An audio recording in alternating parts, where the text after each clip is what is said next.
या देशाचे नेते माननीय नरेंद्रजी मोदी साहेब या देशाचे तिसऱ्यांदा पंतप्रधान व्हावेत यासाठी महाराष्ट्र नवनिर्माण सेनेचा या ठिकाणी बिनशर्त विनाअट त्या ठिकाणी पाठिंबा दिलेला आहे।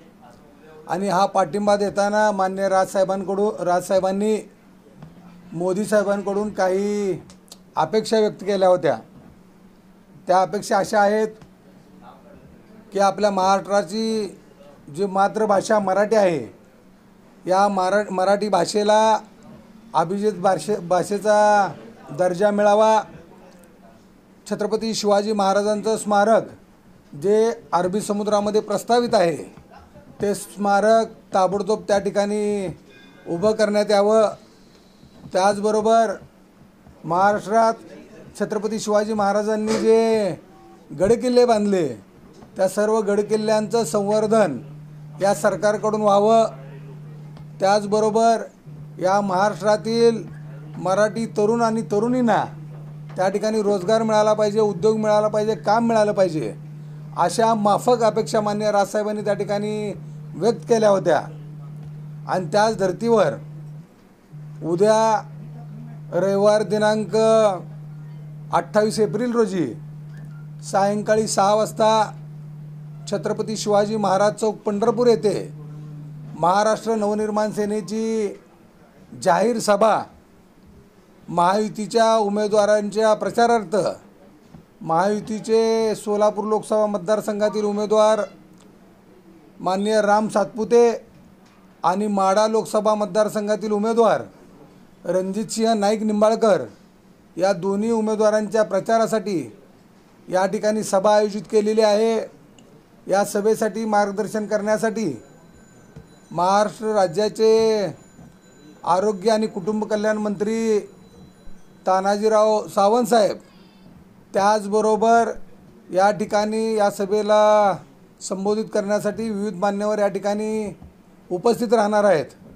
आपल्या माध्यमातून मी पंढरपूर शहर तालुक्यातील या लोकसभा मतदारसंघातील सर्व वडीलधारी मंडळी, तरुण मित्र, माता भगिनी या सर्वांना आवाहन करतोय की आपण या सर्वांनी महाराष्ट्र नवनिर्माण सेनेनं आयोजित केलेल्या या सभेस आपण सर्वांनी उपस्थित राहावे।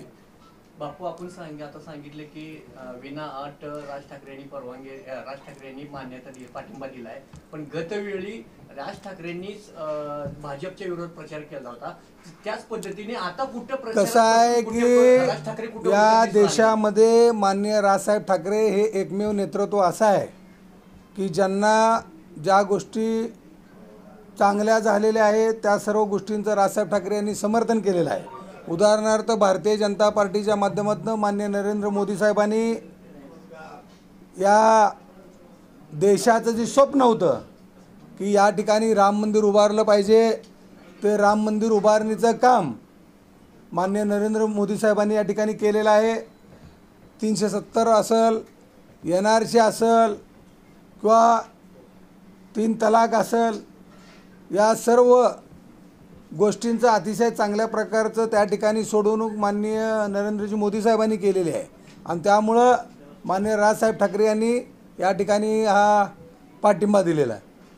कुठे प्रचार करताना दिसून आले नाहीत नाही, या ठिकाणी माननीय राजसाहेब ठाकरे यांच्या आदेशानुसार संपूर्ण महाराष्ट्रामध्ये सगळ्या लोकसभा मतदारसंघामध्ये महाराष्ट्र नवनिर्माण सेनेचे आमचे सर्व कार्यकर्ते, पदाधिकारी, महाराष्ट्र सैनिक, आमचे सर्व सहकारी या ठिकाणी 24 तास त्या ठिकाणी प्रचारामध्ये सहभागी होऊन महाराष्ट्र राज्यातील सर्व ठिकाणचे महायुतीचे उमेदवार निवडून आणण्यासाठी त्या ठिकाणी प्रयत्न करत आहेत।